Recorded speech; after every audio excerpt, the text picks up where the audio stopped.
Okay, well, it is 5:01. I know people are still rolling in, but we are going to get started here. My name is Danielle Goldman. I'm co-founder and CEO of the Build Fellowship by Open Avenues. Some of you may have heard of Open Avenues Foundation, which is a nonprofit that we have been building for the last 6 years. And the Build Fellowship is our cap-exempt H-1B program that we have launched and are now building out nationally at nonprofits across the United States. So really excited to dig in a little bit more into the cap-exempt H-1B solution. But we are here today to talk about creative problem solving for immigrants. And I am here with two individuals who I respect so much. And I truly have been looking forward all week to this conversation because individually I have been waiting to catch up with you, but I decided to hold my excitement and give it all in this conversation to ask you the questions that I've been meaning to ask you for weeks since we've caught up. But I would love to begin by having you both introduce yourselves to the group. And I guess I'll start with myself first, and then we'll toss it over to you both. But for those who don't know me, my name's Danielle. For the last 10 years, I have been building and supporting foreign nationals in a variety of ways because my father actually is an immigration attorney. So I grew up, I guess we could say, much more than 10 years. I have been surrounded by this world of immigration. I've learned to appreciate the value that every single foreign national brings to the United States. It has been a core value of mine to continue to create pathways for foreign nationals here in the US and ensure that we are constantly pushing ourselves to think of ways that we can support these human beings who have so much to offer and seeing every single person as someone that has the ability to build here and to live a fulfilling life here that contributes to others. So, I talked about Open Avenues and Build a little bit as a teaser, but I'm going to toss it over to Varun and Soundarya to briefly introduce themselves as well. Varun, if you could start, that would be amazing. Hey everybody, nice to talk to you guys today. I'm Varun Negandhi. I'm an automotive engineer by profession, and on the side, I run Beyond Grad, which is where I help immigrants land their next dream job. This is me just using my 14 years of experience working with a US company and paying it forward to help other immigrants like me just land better jobs. The thing is that jobs cannot be decoupled from immigration from for us immigrants. So by default, I do write about immigration and some creative solutions that I'm seeing out there. Like Daniel mentioned, creative problem solving. That's what all immigrants tend to need to kind of survive and thrive in the US. I write a lot about that and I write about job search, and I'm excited to be here. Amazing. Amazing. Well, I feel like, my story I never thought I would ever write a book on immigration called Unshackled, which I published last year. But it's a very personal thing. I think all of you on this call who are here, you're here because immigration affects everything in your life. It affects your future, your family, your kids, your creative freedom. Personally, for me, it affected my creative freedom or lack of it. So that's what got me started on the path to first figuring out how I can be a founder on an O1 visa myself, and then trying to write a book around not just the O1, but overall the system as a whole, and how we can educate people to take more informed decisions. And it doesn't mean advocating to stay in America even. It means knowing your options, all of your creative solutions, which we'll talk about on this session, and then deciding if America is the best fit for you. And sometimes it's not, and that's okay too. And you can leave and go to another country, like Varun is currently in Canada. So yeah, that is about the book, and the community is around helping more people file talent visas. So those are some projects that I'm working on. Amazing. And Soundarya, I'd love if you could just also tell a little bit more and start about talking about how you made this transition. I mean, you yourself went through this process of the O1 and you experienced it firsthand. So how did what was the turning point? Did something just click and you said, you know what, I've been through this and I now need to help others? What was it that changed, and where did you take it from there? The good thing about me is I actually remember all the key dates in my life. And on June 17th, 2022, I sent out an email to about 2,500 people. The email subject just said, "A book on immigration to help people like you." I sent that email because that day I was talking to my mentor, Rajesh, and I was telling Rajesh that, Rajesh, I got my O1 denied a month ago. So this was a month after I got an O1 visa denied, which I applied to for the first time. Wow. And I told him, but I feel like I cannot move on from this. I mean, after having gone through this really horrible process, and having accumulated so much knowledge on this, I feel like I'm uniquely positioned to write something about this. I wasn't thinking of a book at that point. I just wanted to write maybe a short guide on at least the O1 as a process. And so he said, "What's stopping you? Like, why don't you email people and ask them if they think it's a effort worth pursuing?" And so I sent that email to 2,500 people. And in the email, I ended by saying, "What are your top 3 questions that you want this book to answer?" And that felt like it opened up a floodgates of emotions and frustrations from especially Indian nationals who have been disadvantaged more than anyone else by the immigration system. And yeah, that was a turning point. When I saw those emails, I felt like maybe there's something here that's bigger than just the O1. There is something that's systemically wrong with the system that we could talk about. Mm-hmm. Yeah. And why did you call the book Unshackled? Because the day I quit my corporate job at Salesforce, end of 2021, the word that came to my mind was freedom and being unshackled from, yeah. And so I knew in that moment that if I ever write a book, it's going to be called this. Love that.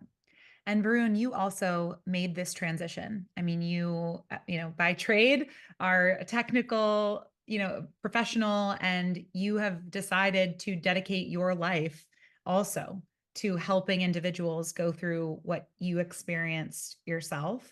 Can you talk about what that turning point was like for you and why you decided to be this problem solver and supporter of others? I think as immigrants, we are at a disadvantage because we don't have a lot of information. So we are learning everything new right from the get-go. We come here, just pack our bags and come here, no network, no corporate know-how as to how things really work. So one example is that back home, a lot of us get just placed at companies right out of university. Mm-hmm. And then it becomes easier to switch from one company to another because we don't have like these visa things that we have to take care of. Whereas here in the US, is you have to market yourself, you have to sell yourself to get a job and then to grow in a job. So I was somebody always interested in entrepreneurship, and I realized there was a big parallel between entrepreneurship and corporate growth. You had to be like an entrepreneur inside this corporate environment to grow. So I'm just paying forward what I learned in entrepreneurship through my mentors, and I guess I'm just trying to close that gap because all of us are reinventing the same wheel. All of my friends are getting promoted at the same time, trying to learn all this on our own. But I just wanted to close that gap as much as possible. Yeah, no, it's amazing. And when you've been through it yourself, it's much easier to share because you have the same emotional experience of going through it and you're able to relate to everyone. I mean, Soundarya, I think of you often like going on this campus tour and talking to all these individuals in these spaces. And it's not, people are not being talked at. They're having a conversation with you because you have personally been through this with them. And Varun, I think it's the exact same for you. You've just been, you're able to really relate and be on the same side of the table as everyone that you are speaking with. So I want to start, and I'm going to, make sure that we have everyone's full faces on the screen as we talk today. But the first, I want to talk about problem solving because I think that you two talk to so many foreign nationals across this country on a daily basis.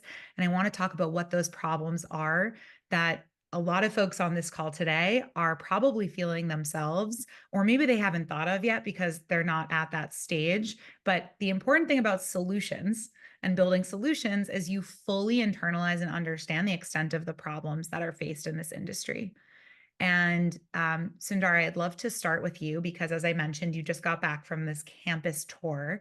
You had conversations with maybe thousands, if not hundreds and hundreds of foreign nationals and international students across the country.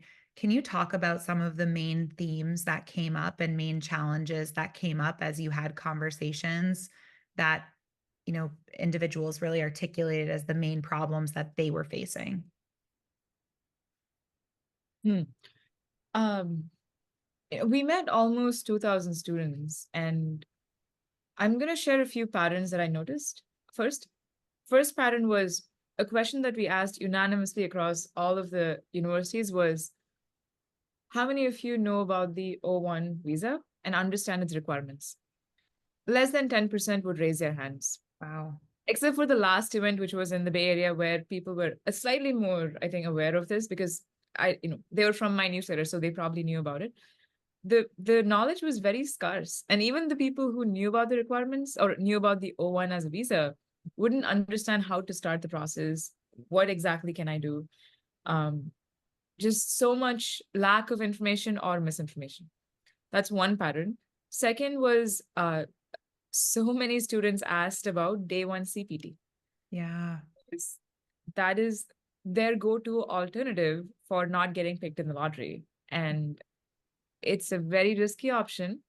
And, in every single university, at least one student would have raised their hand and asked the lawyer, what do you think about day one CPT? Should I go for it or can I go for it?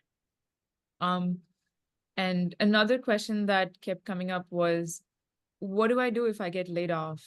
What are my options to stay in the country? So, these are some common themes we observed.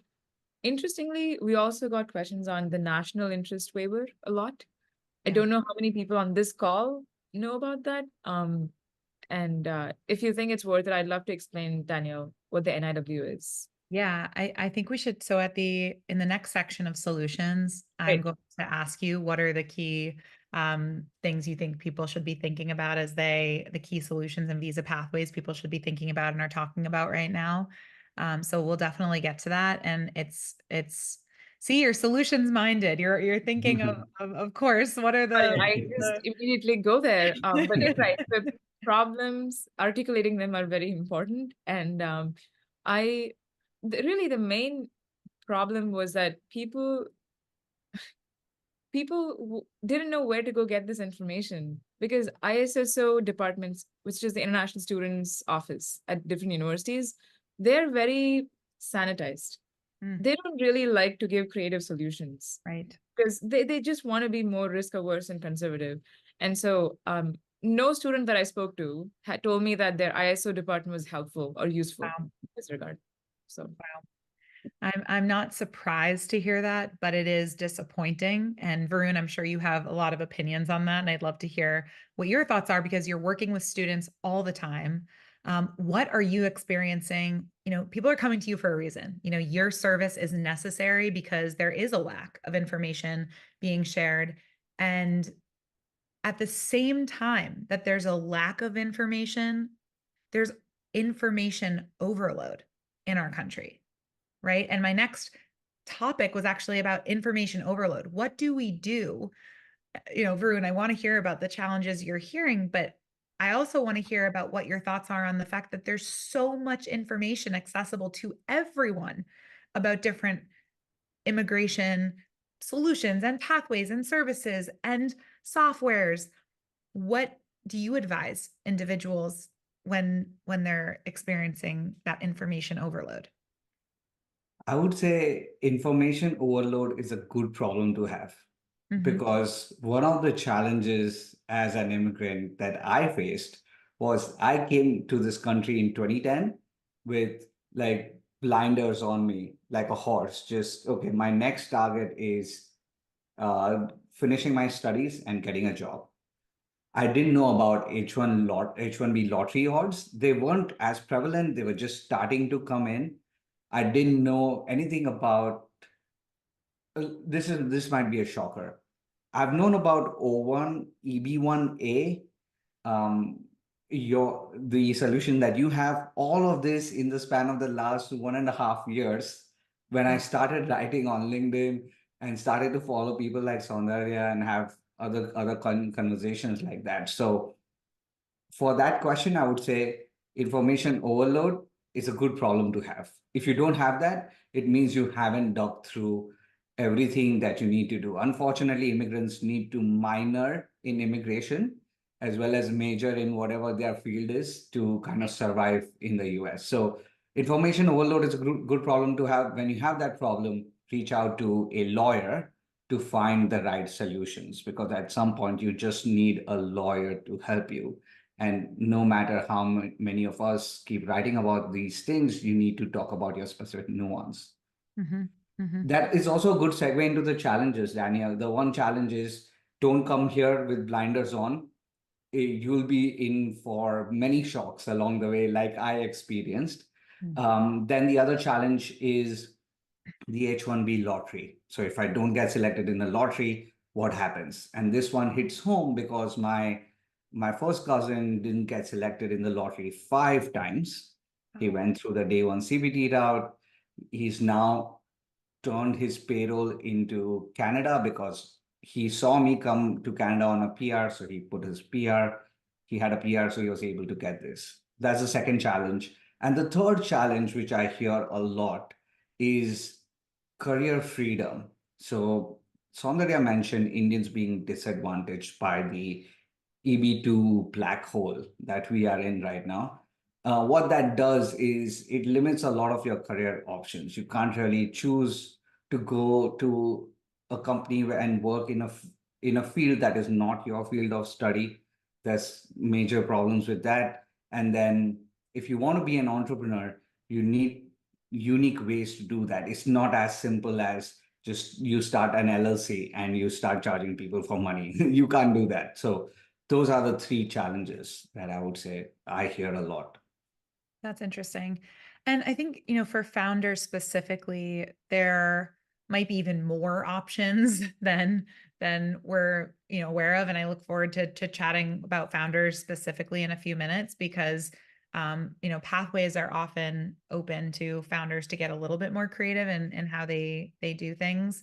Soundarya, can you talk about, you know, as you were going on this tour and as you were talking to these individuals and you were talking about different solutions, I want to pivot to hear a little bit about what solutions when you start to give individuals advice about how to think about their case and how to move forward with getting and collecting information, again, dealing with this information overload. What are you advising individuals with how to process the fact that they are a set of very unique factors?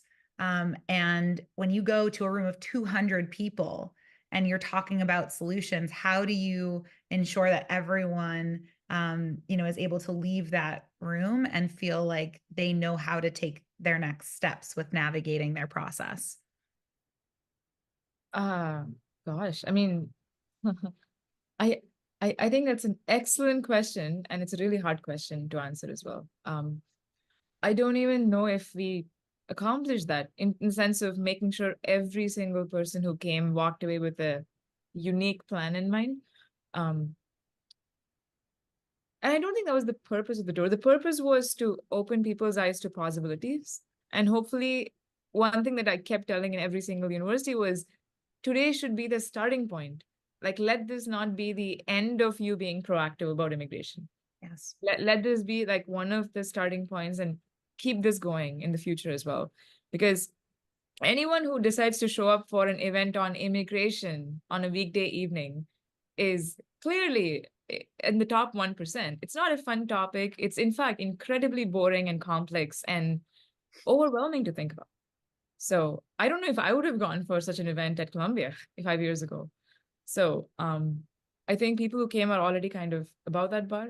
And so I, we just kept honing in on the fact that we showed them all of the options available, like not to get into solutions, but we just showed all the solutions that they could be thinking about. And then we brought lawyers so they could go and talk to lawyers after the main stage closed, so they could go ask very specific questions that they had about their case to the lawyers. But anyway, sorry, you tell me if there's a specific element you'd like me to tell more about. I think what you're saying is interesting, which is you need to seek out proactively information, and being at your event is the first step, and you have to keep seeking out that information and then meeting with lawyers. I mean, you and Varun both said that. So I think that that's a really, you have to get in front of lawyers. And for anyone who didn't hear our banter before everybody came on, I have heard this time and time again from foreign national after foreign national that everyone really just needs time with attorneys. And no matter how many technologies are launched or how much information is out there, it's generalized. And the thing about immigration is it's very specific to every single person's unique set of factors. And so what we're starting is a breakfast club, and it's going to be a grassroots effort to get lawyers in front of foreign nationals. And I really, believe to my core that what you're saying is true, that individuals need that access, and that's really important. So speaking of breakfast clubs and solutions, you can see that we're all here solutions people. But Soundarya and Varun, I'd really want to hear from your experience. Varun, starting with you, what do you think are some underutilized resources that individuals don't necessarily take advantage of when they're navigating their path, or when they're trying to find this information about how to move forward? Let me just frame that answer using the three challenges that I talked about. So Perfect. if the first challenge is that I'm come here with my immigration blinders on, then I would say just start following people on LinkedIn who are writing about immigration. That's just a very simple first step. If I could buy everybody Soundarya's book, I would. I highly recommend that as an option as well. Yeah, it's Thank it's you. brilliant. So for the first problem, just follow people, and then if you can, just buy Soundarya's book. That's a very simple solution.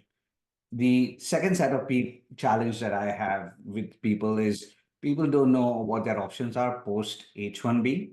So your build fellowship and open avenues is the underutilized solutions. I would definitely tout that.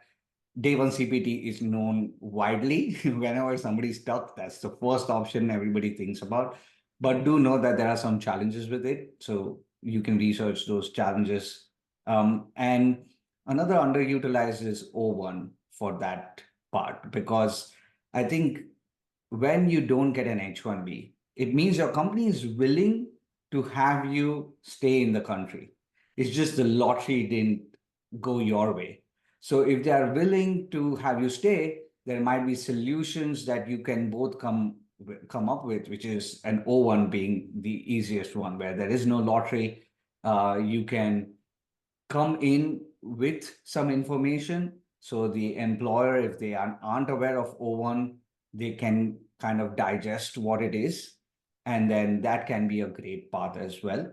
And for the third one, where you are stuck in your career, you want to start something on the side like a founder. I think the most underutilized again is O1 for founders. That's one highly underutilized one, which I've seen many of my friends now getting, and then obviously the EB1 route.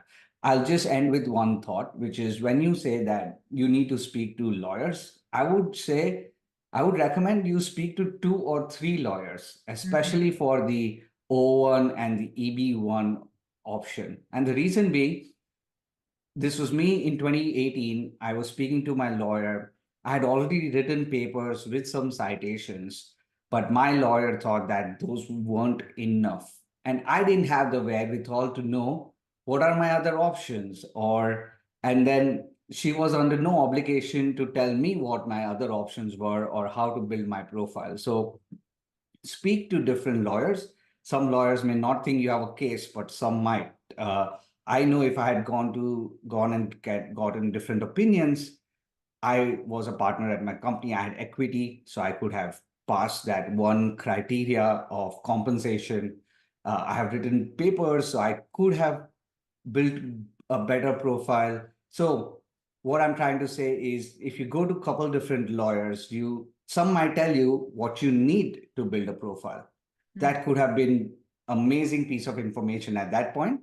I didn't have any of that. I just saw some friends move to Canada, followed them, lived at a border city while continuing to work in my border city US job. So those are some creative options based on the different challenges I talked about.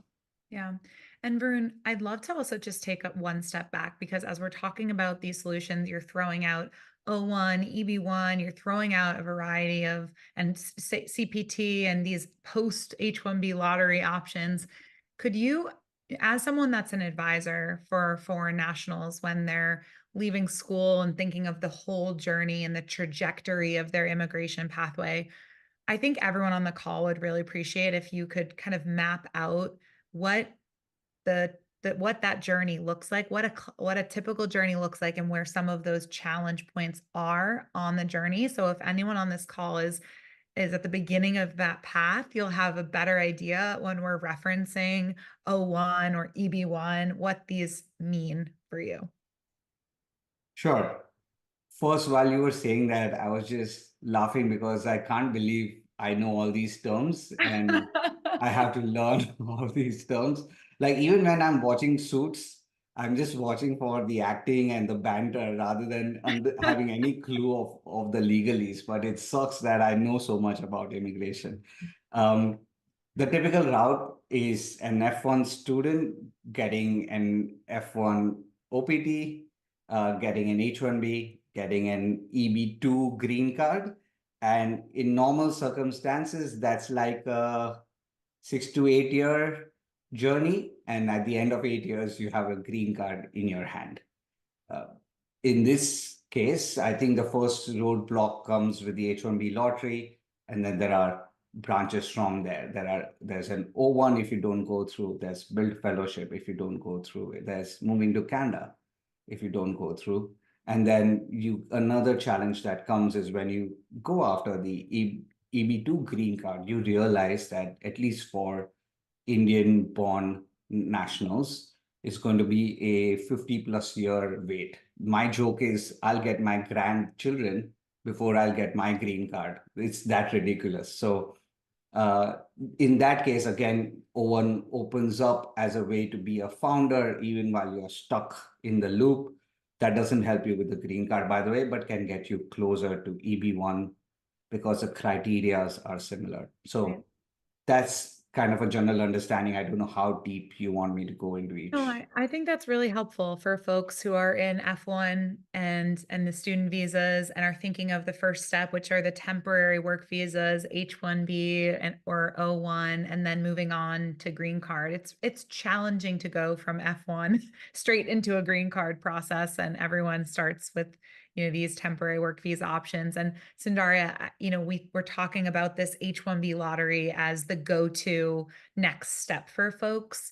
You write a lot on LinkedIn about, just like Varun, about various pathways.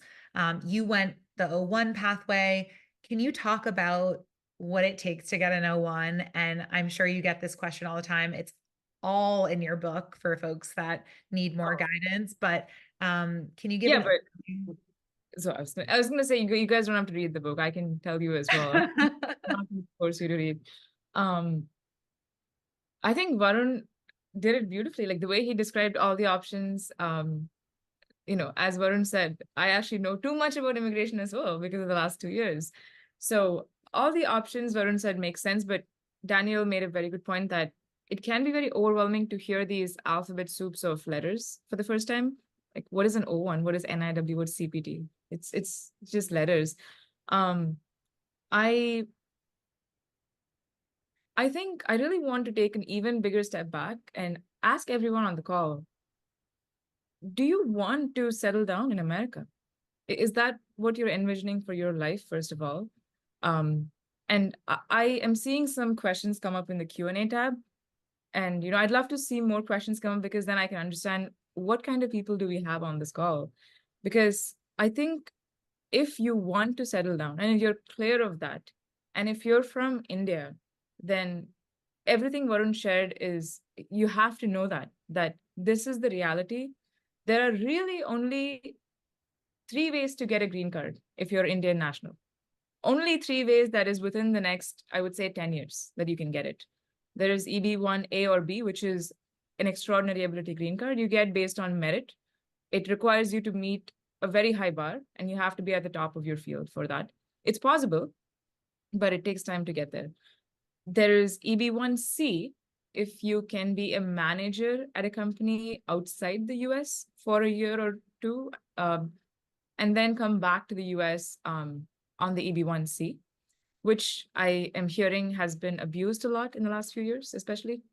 Consulting firms have been abusing this route to get people green cards. And the third route is an investment visa. Invest up to $1 million, and then you'll get EB5 as a green card. Each of these are still backlogged, by the way. It doesn't mean you'll get the green card the moment you get approved. You still have to wait 4 or 5 years to get it on hand, probably. So I think people just need to know that this is the reality for Indian nationals. Let's say there's someone on the call who's not from India. For them, I think the EB2 NIW is a fantastic pathway to pursue. And I'm going to be sharing this on LinkedIn in a day or so anyway, but I got my NIW approved last week because I filed it like a month ago or something. Thanks. Wow, congratulations. Thanks a lot. You heard it first here, folks. And the NIW means National Interest Waiver, and it's one of the only 2 options through which you can self-petition for a green card, EB1A being the other option. So National Interest Waiver means that the US is waiving your firm certification that you have to otherwise go through. If you can show that your work is in the national interest and it is of substantial merit to this country. So I would say anyone who's working in a STEM field, engineering, AI, research, science, should at least take a look at the criteria and see if there's a way they can make a case for it. Because the advantage of NIW for non-Indians is that you can waive labor certification entirely, and that's like a 2-year process. You get to self-petition. You don't need an employer to sponsor you, and you get to control your timeline. It's on you. So I think, yeah, for non-Indians, it's an excellent pathway. For Indians, I would still recommend go for it because you get to still skip 2 years in this long green card pathway, and you get a priority date logged in. That's actually why I applied. Personally, my lawyer, Samir, pushed me to apply because he said, I don't think you're ready for an EB1A just yet, but you're very ready for an EB2 NIW. So why don't you file this, get a priority date, and then you can move it later on when you file an EB1A. So anyways, I know that's a lot, but just wanted to put that out there for people.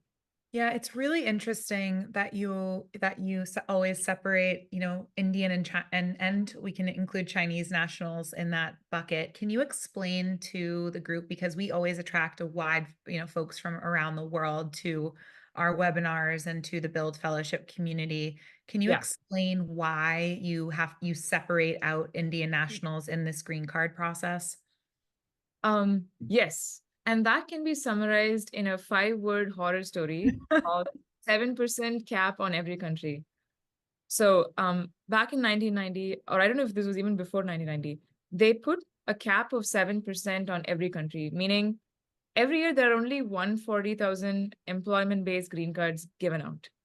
So they said that no one country should get more than 7% or about 10,000 of these visas. So that means that India has a lot of people. It's 1.4 billion people, and a lot of people from India moved to the US. And it's just, at some point in, I would say 2008 or 9, the demand surpassed the supply. And since then, there's been a backlog of more people applying for this green card from India specifically, and China as well. But China, I think, is maybe backlogged by 5 years. maybe 10 years. India is backlogged by 100 years. So I think that's why I don't include China in my, because it's just such a big difference there. But any other country is pretty much current, which means if you file a green card and get it approved, you may get the green card within the next year or two. So that's the difference. And even with a year or two of wait time, often that means that individuals need to find temporary work visa solutions while waiting for a green card. So Indian nationals have a much longer wait in a temporary work visa before green cards are approved. But, something that I talk about all the time is this reality that individuals need solutions and stopgap solutions between OPT ending. And OPT is a blessing for this country that individuals are able to have 1 to 3 years of time after graduation to be able to work here and prove value to employers. And I want to talk, Varun, my next question to you is, what is the value of OPT, and how to prove yourself during that time? But the reality is we need these stopgap measures in place. So Varun, my question to you is about OPT, and then I'm going to talk about the H-1B cap exempt solution as well. But if we could just hear a little bit for this group about how do you prove your value in OPT? What should you be thinking about during OPT so that you have the ability to stay after you finish that 1 to 3 years? Oh, in many cases, being somebody who performs at meets expectations level is good enough.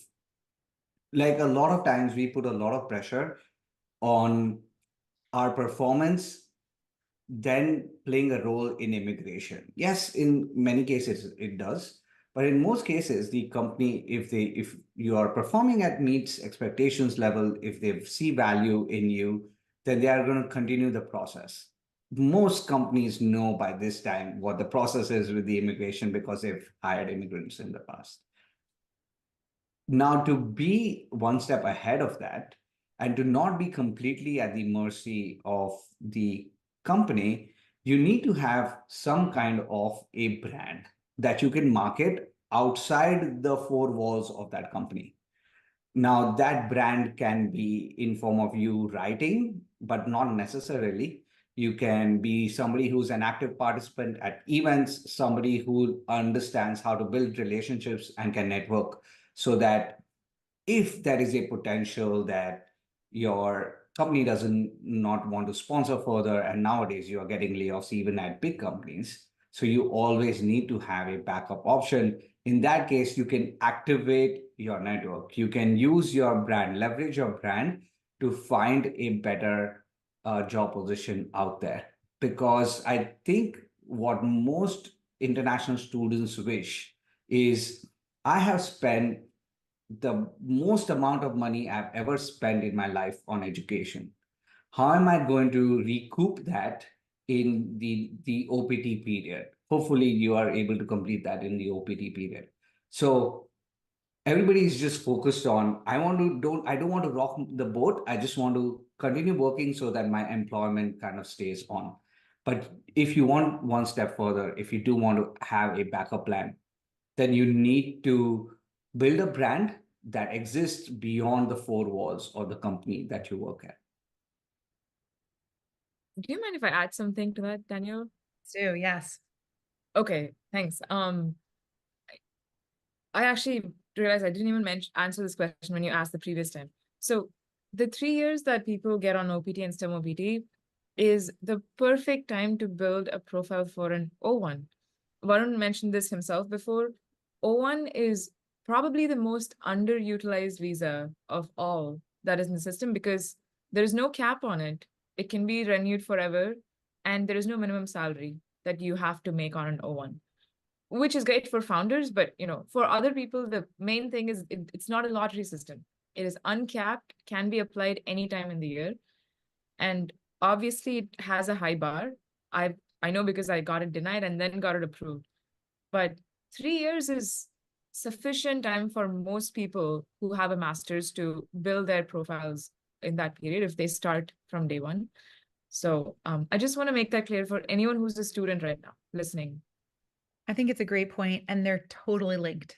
By building yourself and your brand into something that is beyond your job itself, you are proving to be extraordinary. And Soundarya, you can talk about some specific examples. I know some are, maybe I'll just toss it to you. If you could talk about some specific examples of preparing yourself during that OPT period, what would you recommend individuals do as they're building their brand, like Varun is talking about, to build up that case for an O1?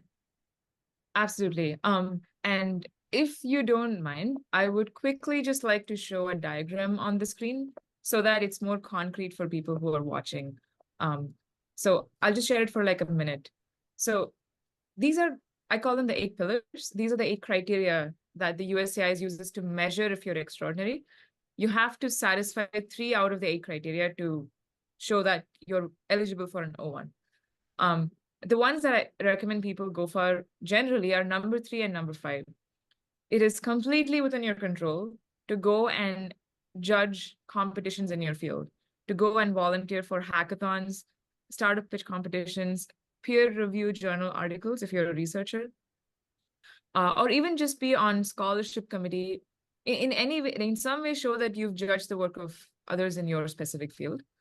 And number 5 is authorship, where you show that you have published articles out there in trade publications, magazines, and journals in your field. So while some of the O1 criteria is not in your control, like number 6 is making a high salary, sometimes that's just, maybe you're in a field where you just cannot make that immediately. Or something like even awards, I would say, is not something in your control. But number 3 and 5 are very much in your control. So Yep. I just wanted to show this diagram so people can see these 8 criteria as well. That's an awesome diagram and really helpful. And you definitely, hackathons, there are so many going around across this country, an awesome way to participate. And Varun and Soundarya, we can talk offline, but I'm really excited about potentially launching a series of hackathons out of the Build Fellowship with our university partners, and thinking through how we continue to build out those opportunities for folks. So as everybody here can tell, you're with solutions people that are constantly trying to figure out ways to support you and figure out solutions. And I want to share a little bit more on that note about the Build Fellowship. And I am trying to hide this as what am I doing? Here we go. Cool. So I want to just give a few moments to talk about the Build Fellowship, because as many of you know now, after OPT, you have a few years to prove yourself to an employer. And during that time, as Soundarya is saying, you can totally build yourself for an O1. You can be thinking of the H-1B lottery, but if you are not selected in the H-1B lottery, and some of you on this call might already be in this place where you've gone through years of your OPT, and you're now entering the H-1B lottery and you don't yet qualify for that O1, and you don't have the publications, or you haven't participated in a hackathon, or maybe you have one but not the other, and you certainly don't have 3, and your immigration attorney says, you know what, you have a 50% chance at an O1, then what do? You have to be your own risk assessment. You have to do your own risk assessment for yourself and think about what your options are. So I want to introduce to you the cap-exempt H-1B, because the cap-exempt H-1B is available at any time of year. It is uncapped and outside of the lottery system. And there are 4 types of organizations that you could work for full-time if you wanted. And you could get sponsored by any of those 4 types of organizations at any time. Those are universities, nonprofit research institutions, government research institutions, and nonprofits affiliated with a university. So after this call, if you want to go Google cap-exempt jobs, you can look for full-time positions, and there are lots of these entities around the country. But many of you on the call are also looking to work in the private sector. You want to stay at your tech company. You want to build your own tech company, and you want to, maybe work as a scientist. Whatever your path is, there's also a way to work 5 hours per week or part-time for a cap-exempt entity. And if you are sponsored in cap-exempt status by that cap-exempt entity, you can then have any U.S. employer file a full-time cap-exempt H-1B for you as well. So the Build Fellowship offers this 5-hour per week fellowship opportunity where our fellows actually are hired within their field to launch projects for students at our partner schools within your field of expertise. So I want to show you what this looks like. Our Build Fellows, you can see Vera, Gallery, Xavier. These are all individuals who have a technical background, who are working 5 hours per week as Build Fellows, launching these types of projects for students. And because they are doing this work, they are sponsored for part-time cap-exempt H-1Bs. And Xavier works full-time now at his biotech company that has sponsored a concurrent cap-exempt H-1B for him. So the idea here is that if you are open and willing and excited about spending part of your time also giving back to university students, you can be sponsored full-time also for a cap-exempt H-1B by your employer. To date, the Build Fellowship has 140 company partners that have nominated candidates for this. The key here is that we look for individuals who do have an employer, who want to do this with because the employer wants to keep you. So if you prove your value during OPT and this company says, you know what, you are someone that we know we want to invest in, we know you, we want you to stay here, the company can nominate you for this fellowship program and they will support you in the fellowship. We have a new way of doing the fellowship as well. If you are an individual whose company says, no, we don't want to pay for the fellowship, we have a new opportunity. If you have your own company or a company that is in your network that would be willing to support your fellowship, you can also set that up so that you have an entity that is supporting your fellowship. It could be your own company. So we'll talk, we can, talk offline if you're interested in that model as well. And Varun and Soundarya, we definitely can catch up on this too, because it's a way for individuals whose companies like these, companies like Deloitte and Amazon and BCG and Microsoft, they typically aren't willing to do unique pathways like this one. That's really what I find. However, if individuals can get into cap-exempt H-1B status themselves, then those companies might be more willing to file the concurrent H-1B on top of the one that they already have. And so that's what we're building out now. You can see that these are our university partners. All fellowships are remote, so you work with students from these schools remotely.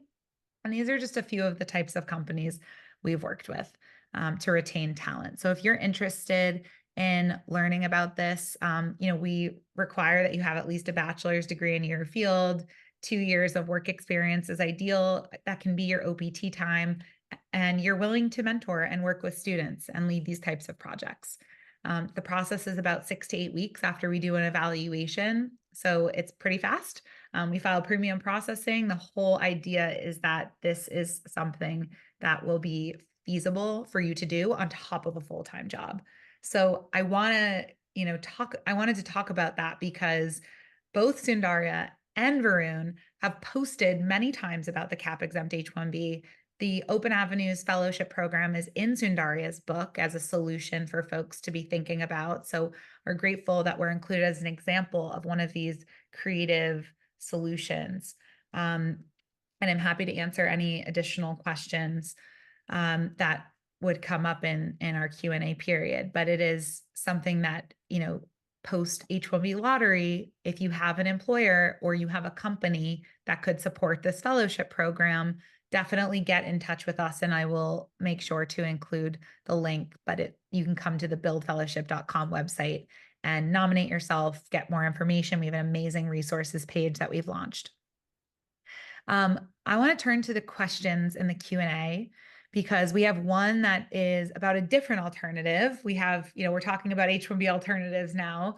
Soundarya, you talked about the day one CPT, that was something that came up many times in the questions from students. Someone asked, is day one CPT not advisable? Why or why not? Okay, I will put it this way. There have been quite a few cases of USCIS hatching universities that were set up just as a shell university to give out day one CPT and collect money from these students. And when that happens, USCIS doesn't just go after the university, they also go after all the students who were given the day one CPT certificates or whatever they give through the university. There's even an instance of USCIS themselves setting up a university just to see who comes and takes admission there, just for the sake of staying in the country to work. So does it mean every single day one CPT is illegal? No. I think there are a few legitimate ones out there. And one thing that the lawyers told on the tour was, number one, make sure you Google the day one CPT university extensively and try to see if there is any instance of a bad review or a scam being mentioned online. Number two, see how long the university has been set up. Because if it's a new one that came up in the last 3 years, probably stay away from that. Go for something that's been established for 10, 15 years, or the oldest that you can find. And third is obviously talk to references of other students who've been through the process before you. Yeah, I don't know how to describe it. It's not that it's not possible, but the risk factor is quite high that I think you're much better off spending all that time to build an O1 profile, which is a legitimate pathway, than try to take this back door to staying in the country. Yeah. And Soundarya, just to build off of that O1 pathway that you're talking about, the other question that we got about O1s was, why would someone consider an O1 versus going to an EB1 green card, which is also extraordinary ability? So key differences: O1 is a temporary work visa. EB1 is pathway to a green card. O1 is immediate. You can get it in as quick as less than 14 days. I got my O1 in like 4 days. I know people who got it in 2 days. So the moment you get the approval, you're immediately, if you apply through change of status, your status is changed to O1. EB1 is not like that. Even for non-Indian nationals, it still takes a couple years to get the green card or the EAD to let you do what you want. So it's not immediate. And the bar is much higher for an EB1. Even if the requirements are similar, as I said, I don't think I'm ready for the EB1, even though I have an O1 and I have an NIW right now. I'm still going to wait for another 6 months to file an EB1A. So you just have to show more of your accomplishments for the EB1A. Yeah. Yeah. Awesome. There's an interesting question in here about a DOJ crackdown on big tech's approach to labor tests for visa sponsorship programs, and being discriminatory against American workers. The question, I can definitely answer the question about a crackdown on cap-exempt H-1Bs. There is a new rule that has been published about H-1Bs, and the final rule will hopefully be published in the next few months. The rule itself actually expands the definition and the use of cap-exempt H-1Bs. It is very much encouraging the use of cap-exempt H-1Bs as a tool to stay in the United States. And the concurrent H-1B model, I worked with a group of lawyers and State Department folks nationally to put together a Q&A for USCIS to answer questions about concurrent cap-exempt H-1B sponsorship so that we could have in writing that this was okay as a model. We built off of course, a framework that had been vetted by USCIS. My co-founder, Jeff Goldman, started the Global Entrepreneur in Residence program, which is the country's first cap-exempt H-1B model, and built that alongside USCIS and counsel for USCIS. So they were aware of this model. We now have in writing, pieces of clarification about concurrent sponsorship.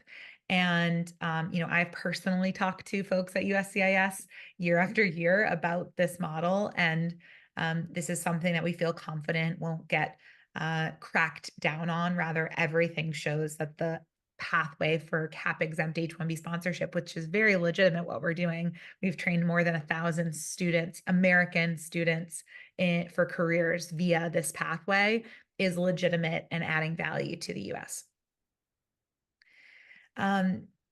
We have just a few minutes left, and I want to ask Varun and Soundarya, I want to ask a personal question because I know this myself, but building is really, it's a hard thing to do. Building a company is a hard thing to do. And you're also building in a space that is personal to you. What do you find, each of you, most rewarding about that work? And what do you find most challenging? Where are your personal barriers when it comes to building in this space? And Varun, I'd love to start with you. What I find personally rewarding is the additional skill set that I've had to learn. I come from a community back in India that is entrepreneurial minded, but I felt like I was not a natural entrepreneur. I had to kind of learn everything. So that whole learning process and doing that through the lens of just helping people who are fellow immigrants, that has been personally rewarding. What has been the most challenging is how do you monetize that? That has been, at least in my experience, the most challenging part of building a business. Totally. It's the problem with, mission-oriented people will continue to do what is best for the mission and for the community. And it also, you don't want to burden the people that you're also trying to support the most. So I resonate with that. I feel that. Certainly why we charge companies, not people, not the foreign nationals for our fellowship program. But that is definitely a plight I resonate with. Soundarya, how about you? What is rewarding, and what are challenges you have faced as you've built this? I think I'm in a uniquely privileged position because I'm very active on LinkedIn, as you both know, probably too much. So as a result of that, I also get a lot of messages from people, both on LinkedIn and other platforms. So there's always someone who reaches out and says something in some way in which either education or awareness or agency, something helped them in their immigration life. And that's always rewarding. And I actually have a Google Photos album where I save every single nice message that I get as a screenshot, so that on the really hard days, you can look back on that and be like, hey, like something good came out of this, at least. In terms of challenges, I'm a writer first. I'm not a founder. I mean, I'm now a founder, but I would still consider myself as a creative person and a writer, because that's how I started this whole project. I wanted to write a book, and it then became this online membership community, and then a newsletter, and this other stuff that's come out of it. So I think I'm constantly learning how to be a better founder and how to be better at scaling this company and reaching more people. So I don't want to bore people with the nuances of that, but that's definitely a big challenge.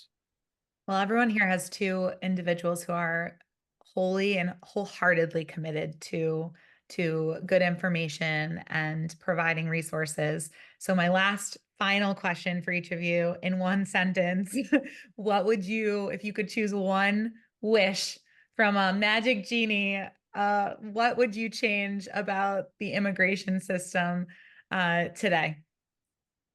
If you could, Varun, what would you choose? I'll let Varun go first.